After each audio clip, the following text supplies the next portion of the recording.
طیب safe اور آپ کو میرا سلام پہنچے۔ خاص طور پہ اگر ہم بات کرتے ہیں پاک بھارت ٹینشنز کی، بارڈر کے اوپر جو صورتحال خراب رہی وہ اب کافی حد تک بہتر ہونا شروع ہو چکی ہے۔ ڈی جی ایم اوز جو ہیں وہ تیسری دفعہ مسلسل رابطہ کر چکے ہیں، اور مسلسل رابطے کے اندر ایک چیز فائنل ہوئی ہے کہ یہ جو سیز فائر ہے ہمارا، یہ ہمارا بڑھتا رہنا چاہیے، اور خاص طور پر جو ایک سیز فائر کی جو صورتحال ہے بارڈر کے اوپر وہ رہنی چاہیے۔ اگر ہم ایوان بالا کی بات کرتے ہیں، ایوان زیری کی بات کرتے ہیں، تو یہاں پر خاص طور پر جو ایک قومی یکجہتی کا جو نظارہ ہمیں دیکھنے کو ملا تھا پچھلے ایک ہفتے کے دوران، وہ بڑا شاندار تھا۔ بھارت کے اوپر یہاں پر مسلسل تبرہ بھیجا گیا، بے شک وہ ہمارے اقلیتی ممبران تھے، بے شک وہ دیگر لوگ تھے، تمام کا موقف اس کے اوپر ایک تھا۔ اپوزیشن نے بھی بھرپور ساتھ دیا، اور خاص طور پہ پاکستان تحریک انصاف کی جانب سے بھی ایک بڑا ہی آئیڈیل جو ہے ایک انوائرمنٹ تھا یہاں پہ فراہم کیا گیا۔ اور اس دوران خان صاحب کی بھی جو ایک پیغام تھا یہاں پر پہنچا، اور کہا گیا کہ میرا پیغام پہنچایا جائے علیمہ خان کے تھرو، اور کہا گیا تھا کہ بھارت کو بڑی بری شکست یہاں پر ملی ہے، بھارت زخمی ہے اور زخمی سانپ کی طرح بل کھا رہا ہے، اور جیسے ہی اس کو موقع ملے گا وہ دوبارہ پھر سے پاکستان کے اوپر اٹیک کرے گا، تو ہم نے غفلت میں نہیں رہنا بلکہ چوکنے رہنا ہے۔ تو یہ پیغام بھی یہاں پر پہنچا دیا گیا۔ اس وقت صورتحال یہ ہے کہ قومی یکجہتی کی صورتحال کو ہی برقرار رکھتے ہوئے اپوزیشن کی جانب سے اور خاص طور پر حکومت کی جانب سے ایک نیا جو ہے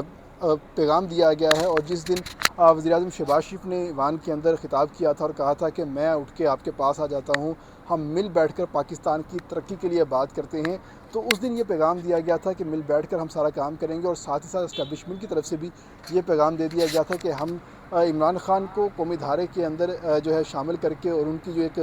ڈسکشن ہے اور ان کا جو مشورہ ہے وہ حاصل کرنا چاہیں گے، تاکہ اس اہم موقع کے اوپر پاکستان کا کوئی بھی لیڈر یا کوئی بھی جماعت جو ہے وہ پیچھے نہ رہ سکے۔ تو اس حوالے سے جو سب سے پہلے ایک نئی درخواست لے کے آئی گئی، پیرول کی درخواست تھی، اس کہا گیا تھا کہ ہم بے شک عمران خان کو رہا نہ کریں یا ان کی جو ہم ضمانتیں ہیں وہ نہ لیں، لیکن پیرول کے اوپر ان کو ہم باہر نکال سکتے ہیں، اور باہر نکالنے کے ساتھ ہی انہیں ہم اے پی سی کے اندر شرکت کرا سکتے ہیں، یا جو ایک تمام جو اسٹیک ہولڈر سے جڑ کر بیٹھیں گے تو وہاں پر ہم ان سے جو بات ہے وہ کر سکیں گے۔ لیکن جیسے ہی جنگ بندی ہوئی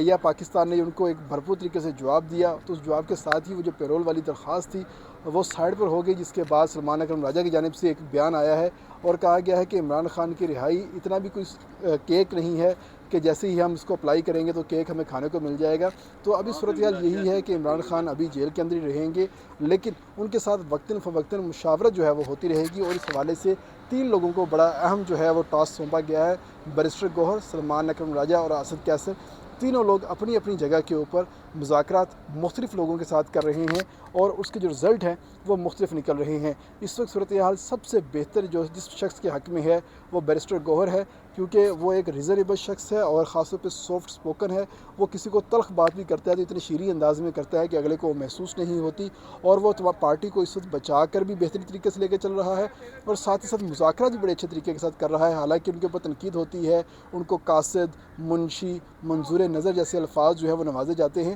لیکن اس سب کے باوجود وہ اپنی جو پرفارمنس ہے وہ پرفارم کر رہے ہیں، اور اس وقت ان کو ایک اچھا پروپوزل جو ہے وہ دیا ہوا ہے، اور کہا گیا ہے کہ حکومت کے ساتھ جو مذاکرات ہونے ہیں اس کو آپ نے لیڈ کرنا ہے۔ اور اس حوالے سے انہوں نے عمران خان کے ساتھ ملاقات بھی کی ہے، اور ان کی وہ ملاقات بڑے ہی اچھے انداز میں کروائی گئی ہے۔ اس ملاقات میں جو ایک چیز سب سے